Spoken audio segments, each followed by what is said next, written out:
आणि म्हणून या लातूर शहर विधानसभा मतदारसंघामध्ये, लातूर ग्रामीण विधानसभा मतदारसंघामध्ये जे उमेदवार भारतीय राष्ट्रीय काँग्रेस पक्षाने तुम्हाला दिलेले आहेत, इमाने इतबारे तुमचं कार्य आणि सेवा करणारे, ज्यांनी आयुष्य झिजवलं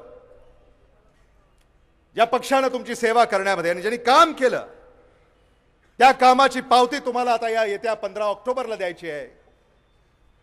एवढी कळकळीची विनंती मी आपल्याला या निमित्तानं करणार आहे. आणि कुणावरही मी आज टीका करू इच्छित नाही. एवढा सोन्यासारखा दिवस आहे, कुणावरही मी टीका करू इच्छित नाही.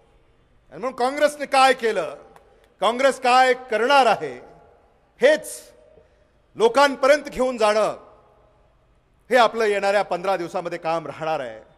आणि म्हणून कुणीही गाफील राहता कामा नये.